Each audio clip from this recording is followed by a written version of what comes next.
کیا اچھا گمان جو مرضی زندگی، کیا اللہ سے حسن ظن بغاوت کی چھوٹ دیتا ہے؟ اگر گمان ہی سب کچھ ہے تو قرآن کے احکامات کہاں ہیں؟ محمد علی مرزا صاحب اس حدیث کو کس بیلنس میں سمجھاتے ہیں؟ چلیے دیکھتے ہیں۔ نبی اسلام نے فرمایا کہ اللہ تعالیٰ فرماتا ہے، یعنی حدیث قدسی ہے، فرمان اللہ کا ہے نبی اسلام کی زبانی،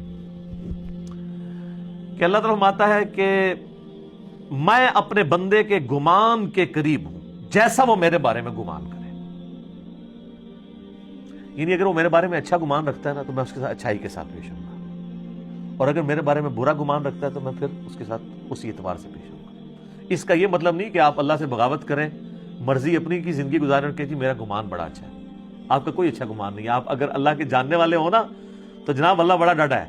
مرنے سے پہلے ہے مسلمان کر لے اس پہ غور، قرآن کا خدا اور ہے اور بابوں کا خدا اور۔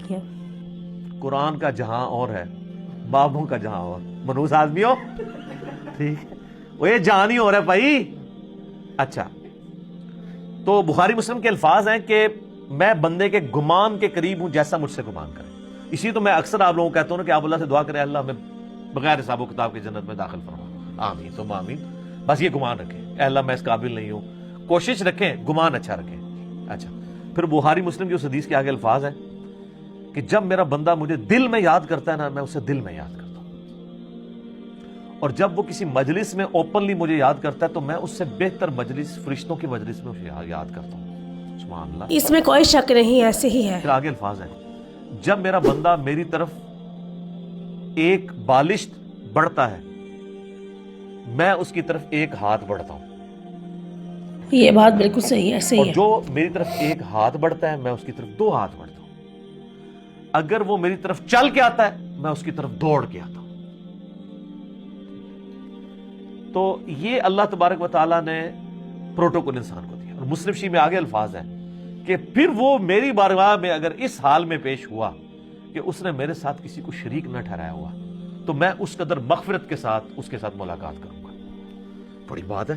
اور ترمذی میں الفاظ ہے کہ اگر میرا بندہ زمین و آسمان گناہوں سے بھر دے، سر اس سے زیادہ تو کوئی نہیں کر سکتا نا گناہ، اور اس نے شرک نہ کیا ہوا نا تو میں اس کے ساتھ مغفرت کے ساتھ پیش آؤں گا۔ اچھا، اس سے بعد لوگ یہ سمجھتے ہیں بس شرک نہ کرو اور جو مرضی کرو۔ سر نماز چھوڑنا بھی شرک ہے۔ نماز چھوڑنا کس کی پیروی اور عبادت ہے؟ شیطان کی۔ تو شرک کر دیا آپ نے۔ ڈاکٹر سراج صاحب ایک جملہ بولا کرتے تھے، میں کہتا ہوں نہیں، وہ گولڈن کوٹ ہے ان کا۔ وہ کہتے تھے دنیا کا ہر خیر توحید کے شجرہ مبارکہ کی شاخ ہے، اور دنیا کا ہر گناہ شرک کے شجرہ خبیثہ کی شاخ ہے۔ یہ کیوں آیا قرآن میں؟ افرائیت من اتخذ الہہ ہوا، اے نبی اس شخص کو دیکھا جس نے اپنی خواہش نفس کو اپنا خدا بنا لیا۔ اللہ تعالیٰ فرماتے ہیں کہ میں اپنے بندے کے گمان کے مطابق ہوں، لیکن سوال یہ ہے کہ کیا اچھا گمان رکھنے کا مطلب یہ ہے کہ بندہ گناہ کرتا رہے اور کہے اللہ غفور الرحیم ہے، یا پھر اچھا گمان کچھ اور چیز ہے؟ حدیث ہمیں اللہ کی رحمت بتاتی ہے، لیکن قرآن ہمیں اللہ کی حدود بھی یاد کراتی ہے۔ ناظرین، اچھا گمان امید دیتا ہے اور اطاعت اس امید کو سچا بناتی ہے۔ اب فیصلہ آپ لوگ خود کریں کہ کیا ہم گمان کو دلیل بنا رہے ہیں یا گمان کو اصلاح کا ذریعہ۔ اگر صرف اچھا گمان ہی کافی ہوتا تو پھر توبہ، نماز، حلال و حرام کی کیا ضرورت تھی؟ محمد علی مرزا صاحب کہتے ہیں کہ اللہ سے ہمیشہ اچھا گمان رکھو، مگر اللہ سے کھیل مت کھیلو۔ آپ کیا سمجھتے ہیں؟ کمنٹ میں اپنی رائے ضرور دیں۔ آج کی ویڈیو صرف یہیں تک، کل ملتے ہیں ایک نئے ویڈیو میں ایک نئے ریئیکشن کے ساتھ۔ فی امان اللہ۔